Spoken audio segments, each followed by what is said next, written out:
Veterans/Remembrance Day would not be complete if we did not do some Sabaton history. And we're going to do a Sabaton history about the Hellfighters, the soldiers from Harlem. Are we ready, chat?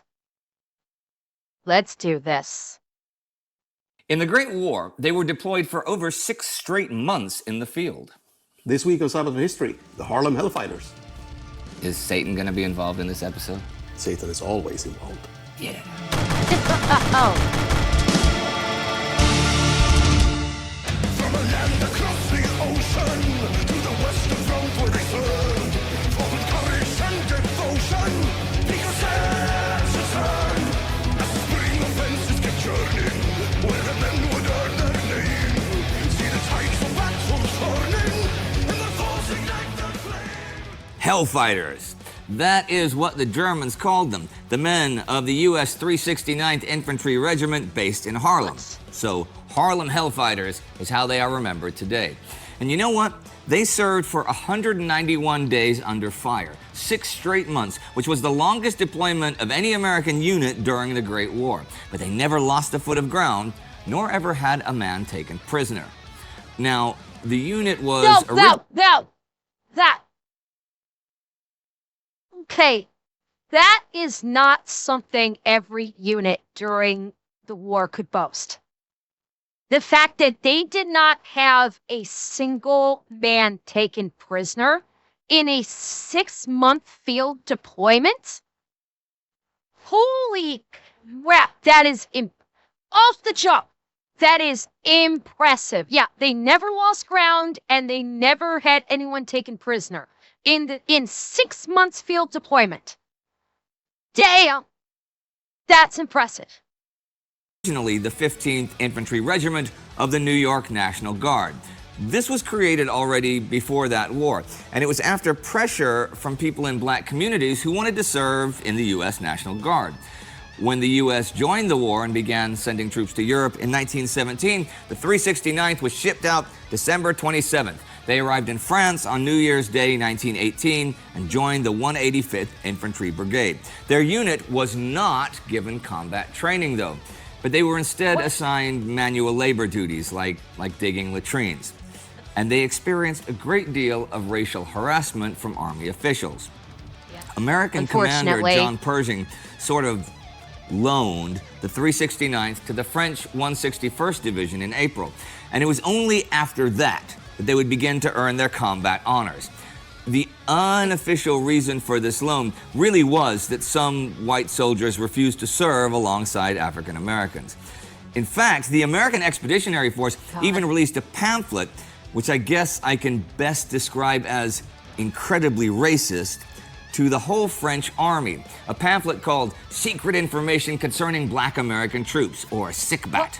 SICBAT requested that the French troops, most of whom did not share the prevalent racist views of their American counterparts, or at least not to the point of segregation, it requested that they stop treating African Americans as equals. It warned of their tendency towards rape, claiming, quote, the black American... Oh my fucking God! Seriously? Black American troops in France have, by themselves, given rise to as many complaints for attempted rape as there... Oh my God. See, to those of you who will be viewing my video on this on YouTube, this is what actual racism looks like. This what we're seeing right here from 1917, 1918, this is what actual racism looks like. So if you're watching this on YouTube and you like to call every person that disagrees with you racist, stick around and watch and actually learn something for once. American troops in France have, by themselves, given rise to as many complaints for attempted rape as the rest of the army. This was not true. It also requested that the French troops not eat meals with them, or even shake hands with them, nor commend them too highly, as this would lead to... This should be clear. This was given to the French. This was not compiled by the French. This was given to the French. Black Wolf, you think it was a Klan member that made it? It's entirely possible. This was a time when there was an actual heavy amount of racism still in the U.S. A heavy amount of racism. It would not surprise me if there were a multitude of Klan members in the American military in this unit. Absolutely. It would not surprise me in the slightest, and it would not surprise me if one of these Klansmen was the individual who suggested compiling and sending this documentation to the French, quote unquote, warning them of this stuff. This was an actually racist period in American history. With them, or even shake hands with them, nor commend them too highly, as this would lead to them thinking themselves more important than they were. And that, could be harmful to American society after the war. The French army, for its part, basically just welcomed the reinforcements. They'd been fighting and dying on their own land for 3 years by then. New soldiers were a godsend. In mid-April, the 369th was assigned to a 4.5-kilometer stretch of the front in the Argonne, under the command of French General Henri Gouraud. And they were issued French rifles and helmets and things like that. Their motto was, "God damn, let's go." They still did not receive combat training, though. Well, as I said at the beginning, they served for over 6 straight months, and they suffered 1,300 casualties during that time, which was the most of any U.S. Army regiment. Yet, despite their obvious bravery, they were not well treated. Combat troops were sometimes taken out of the line to serve as orderlies. Pay was stopped to nearly the entire regiment at one point. They had to go through things like that. And it wasn't just during the war either. When they left France to go home in early 1919, their regimental band wasn't even allowed to play as they marched to the transport ship. It was February when the by then Harlem Hellfighters returned to New York. And they had a victory parade along Fifth Avenue led by Sergeant Henry Johnson. The parade really showcased that whatever had happened overseas, it was not reflected back home, since the parade was all black. The Hellfighters and the other African-American regiments were not allowed to participate in the main victory parade. That was strictly segregated.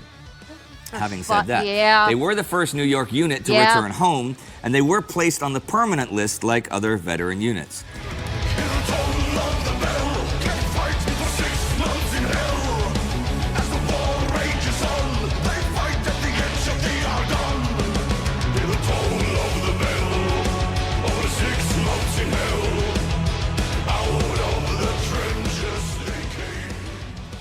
The French government, by the way, awarded the Croix de Guerre, the highest military honor, to 170 soldiers of the 369th, including Henry Johnson, the parade leader, who was the first American to receive that award for their efforts and their achievements during the war.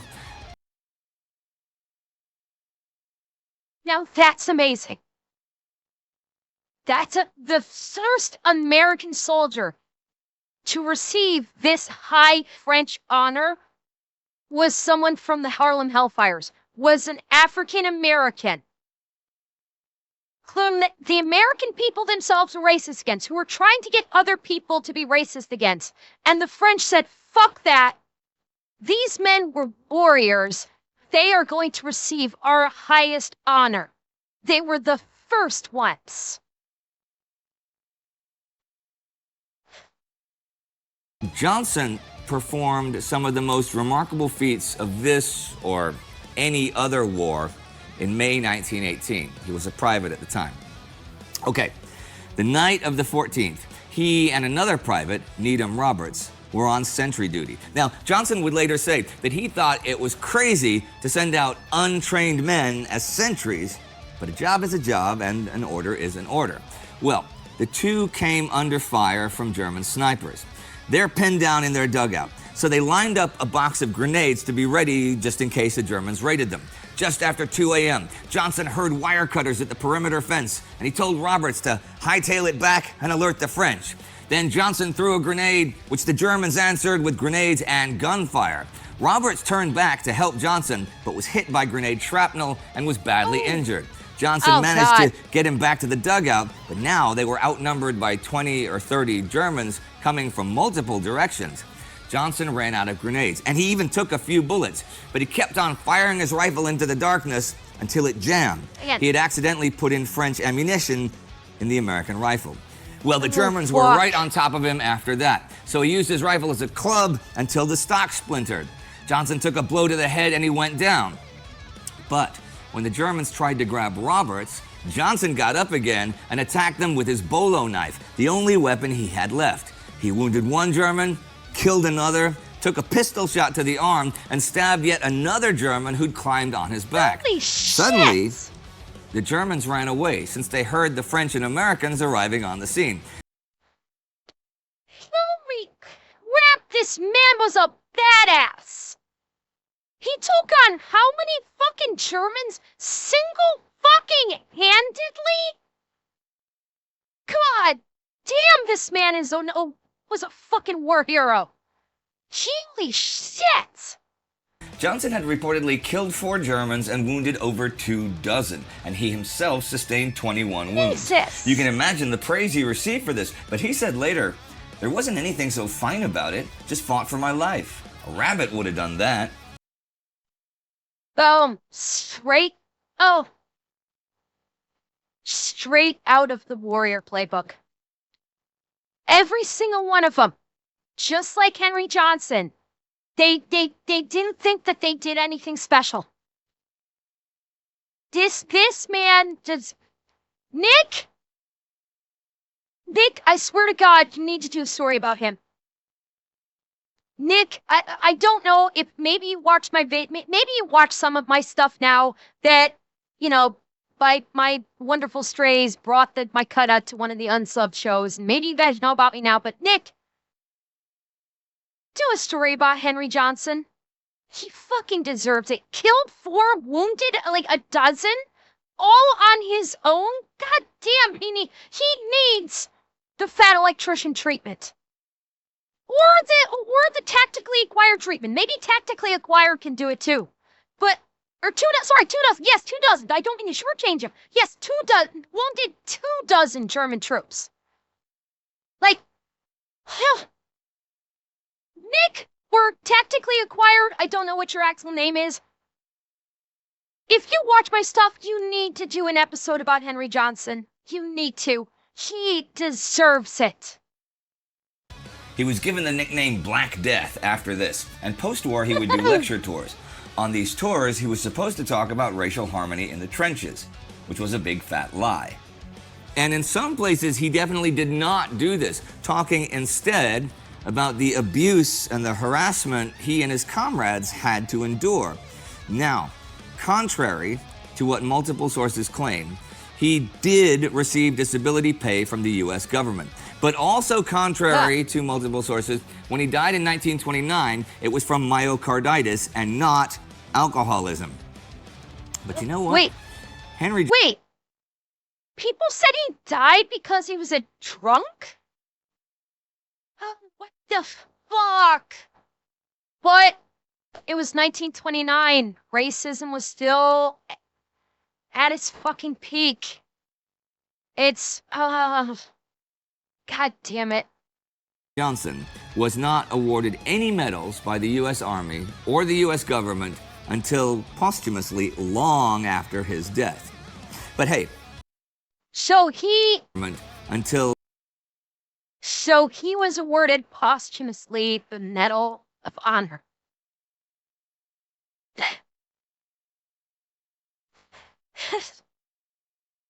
Only about 100 years too late. But he was awarded the Medal of Honor posthumously.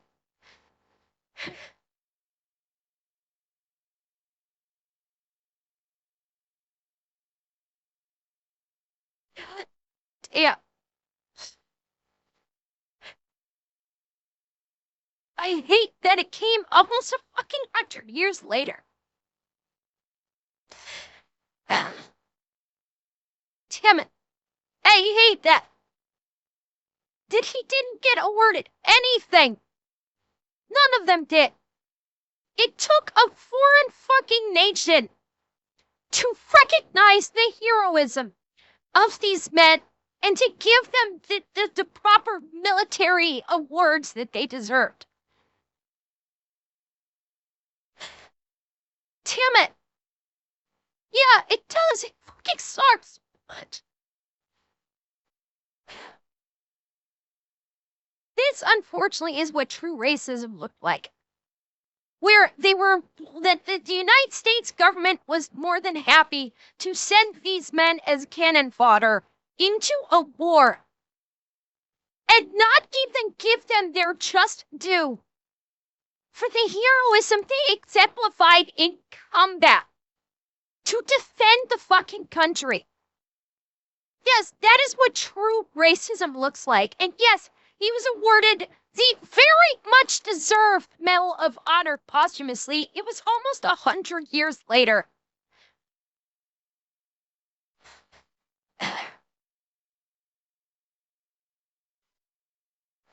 Damn it.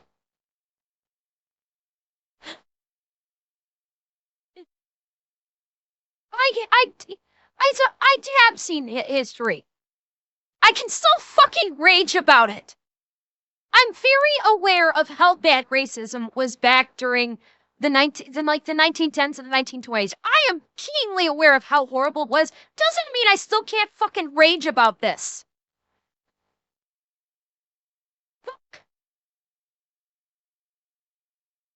Posthumously long after his death. But hey, back to that regimental band. Maybe you think it's not too big a deal that they weren't allowed to play on the March to the Ship, just a little snub. But their band... No, that's a big deal. The band being able to play while marching back means it's a symbol. It's...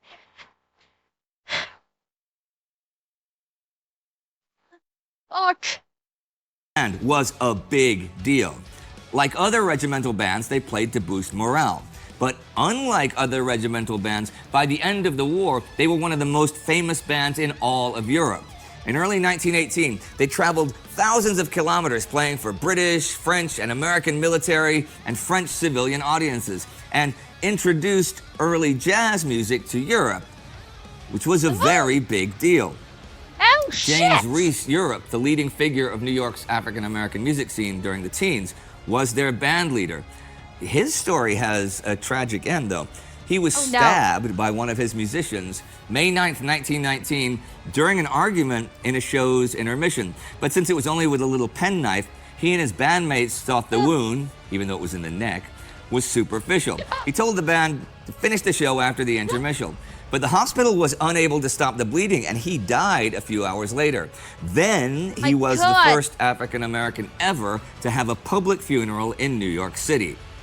There are a bunch of notable soldiers of the 369. You can look them up yourself, and there are loads of books about the Harlem Hellfighters out there too, which will give you a better idea of the unit, the men, their service, and of course the trials they faced because of their skin color, as well as details about the frontline combat the Harlem Hellfighters bravely fought in the war to end all wars.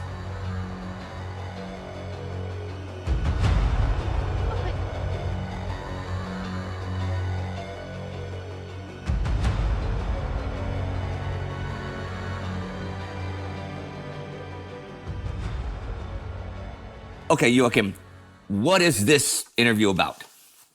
Harlem Hellfighters. Yeah, that makes sense. Okay, well, go. Thank you. Well, actually, this is one of the stories that already when we did the Great War album was one of the first that came to our mind. However, it didn't make it on the album, which was one of the topics people were asking about. Sure. How did you miss that? But just we didn't have the music, you know. Okay, so that was like Christmas Truce. Exactly. Came out. Okay. One of the top stories that we, you know, came straight to us directly when talking about making an album about the Great War. Yeah. That was one of the first topics. But yeah, we didn't have the right music. It's it's a weird thing that it's kind of important that the music and the story speak the same emotional language. And Okay.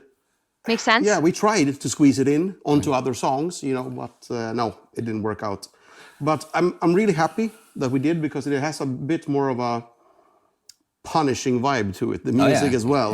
And it was sort of, when me and Chris wrote the music, we sort of, I mean, when we started, we didn't know what we were writing, but it wasn't long until, I'd say, you know, maybe once we had the idea of a verse or a chorus, we already felt like, this is the one. This is the one about the Harlem Hellfighters. But that's interesting that you say you started writing the music, because obviously if you had the idea...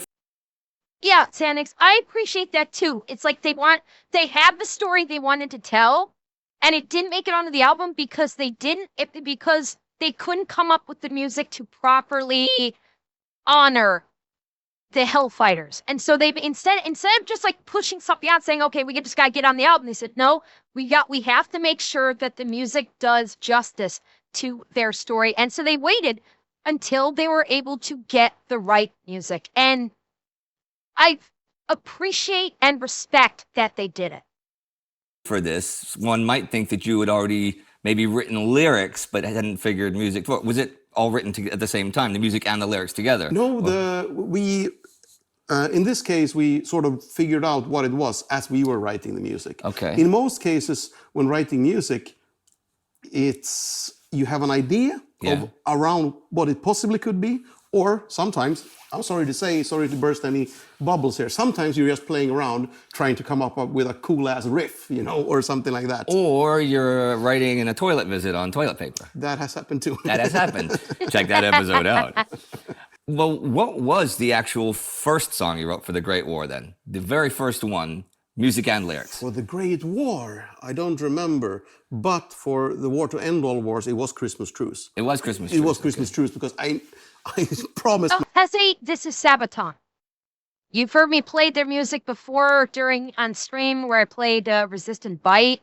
They are like a metal band out of, oh God, I mean, are they Swedish? I always screw this up. They're a Swedish metal band, I think. Okay, I was right, Swedish. Yeah, they're a metal band, and they write a lot of songs regarding war. Basically celebrating or recognizing great, things that happened in war, recognizing heroes in war, and they're big like war history buffs, and they take great pains to pay homage and respect to the soldiers and the war fighters in wars gone by, where they did great things, where they sacrificed their lives, and they're incredibly respectful regarding the subjects of their music. Myself, once we realized we're going to go back into that, World War I era again, that I'm going to make that first so we don't miss it. Well, okay, what was the last one? Oh, good question. You shouldn't ask me things I don't remember, you know. You can tell we really prepare for these interview sections, exactly. you know. List of questions. I don't really remember. Oh, yeah, I do. Stormtroopers was the final one to be finished. Cool. Yeah, actually, yeah. What was it about Hellfighters, other than the fact that, people had, written in asking for it and things like that? What was it that grabbed you so much about them that you really wanted it as one of the very first topics, whether or not you could make a song about it? I think the story, obviously, but also it has the coolest metal name, isn't it, for a heavy metal song, Hellfighters. That's one of your most metal names. Yeah, it is. Metalizer is pretty, but that's not really history. Nah, it's a pretty shitty song as well. Sorry, but they're your songs. I'm going to start singing about some of their songs. Probably piss somebody off who really likes that song now. One of these days, we should be talking about one of your songs. You could be, I don't know, pick anyone, and you'll say, I'm not going to ask you how you wrote the song because it's kind of a shitty one. Yeah. So I'll just save that one.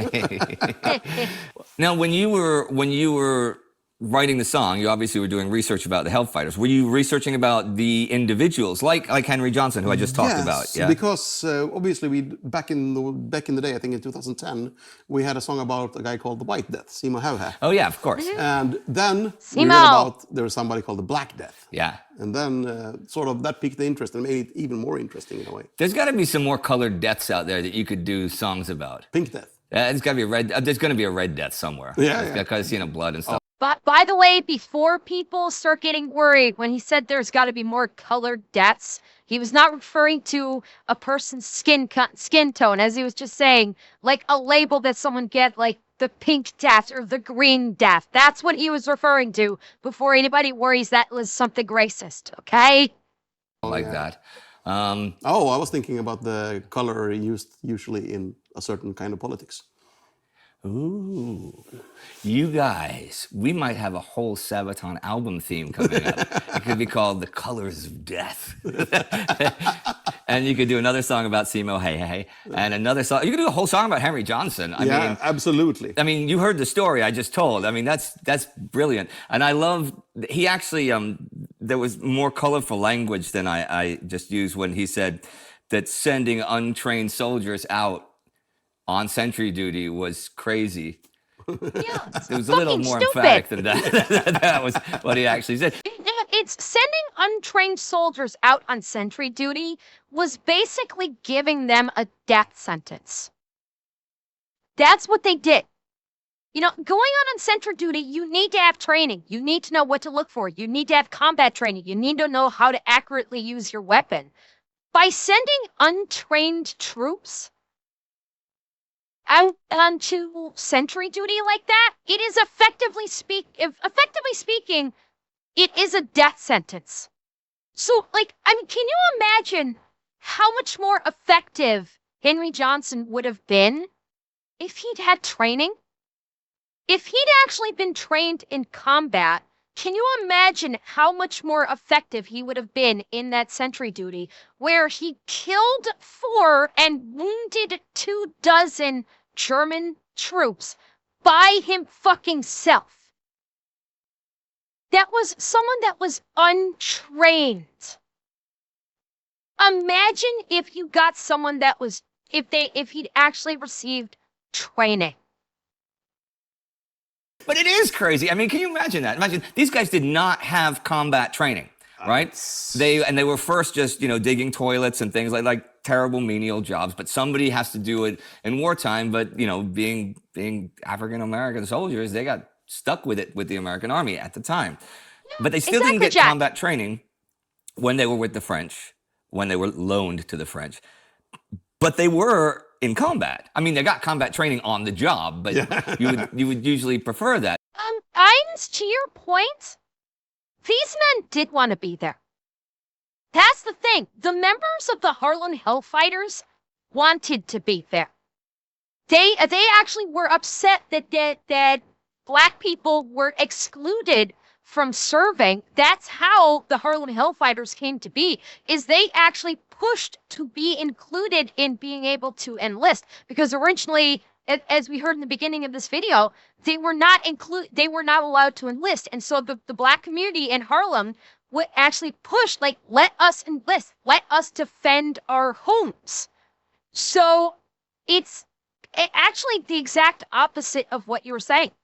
They pushed to enlist, but because fucking racism, they didn't receive training. They basically were just treated like workhorses and cannon fodder. In combat. I mean, they got combat training on the job, but you would usually prefer that beforehand. That's okay, Ike. That's okay. That's something you really want some training on before doing it. Yeah, I can't imagine that. I mean, think what it must have been like to be not just fighting in the war, but to be one of the Harlem Hellfighters fighting in the war.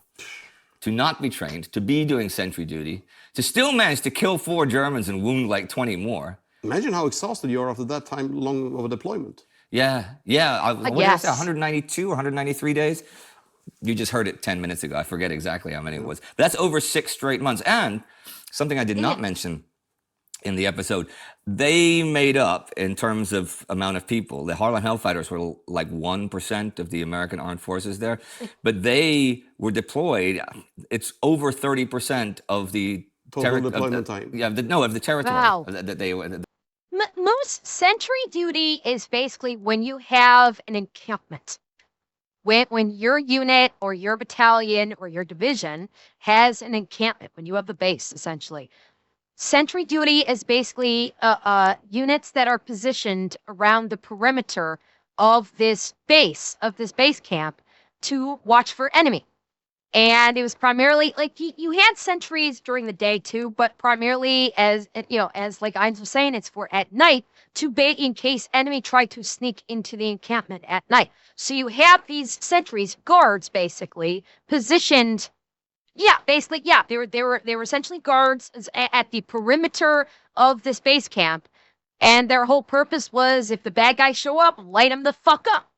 And to like try and take him down as many as you can, and maybe hold them until the soldiers within the encampment could get up from sleeping, grab their weapons, grab their gear, and come charging in to help you out.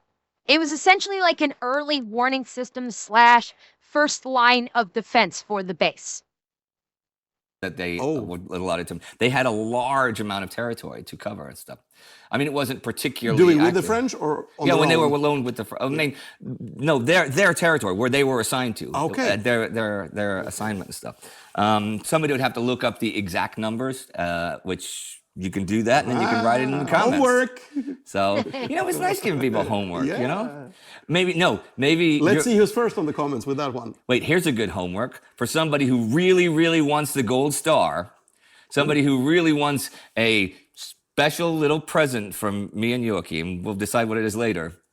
Write a song about Henry Johnson. Yeah. Write a song about Henry Or Johnson. do a story. Or some intrepid military history YouTubers, tactically acquired, to do a story about them. Send it in. We might not play it to anyone, but if it's really good, we can give them a present of something, right? Yes. Yeah. Okay, that's pretty good. All jokes aside, I mean, what they had to endure and what they achieved is, I mean, you could say that about many units during the war because it was such a war of privations and problems and issues, Yep. and the desperation in the trenches and stuff, and the bravery that kept people going. But still, this should be a tribute. So we'll end it as a tribute. Ladies and gentlemen, the Harlem Hellfighters endured a great deal without combat training, and yet emerged as one of the most legendary units of not just the Great War, but the 20th century. Right? Indeed. All right. Well, that is it for today. All from Sabaton History. Hope to see you again very soon. Very soon. Satan.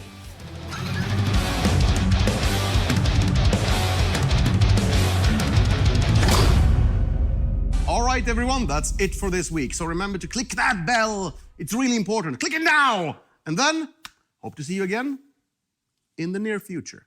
Bye-bye.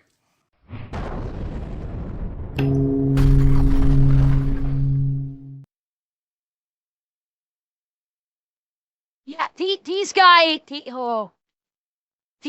and Henry Johnson in specific need their story. They need a proper story told. Absolutely.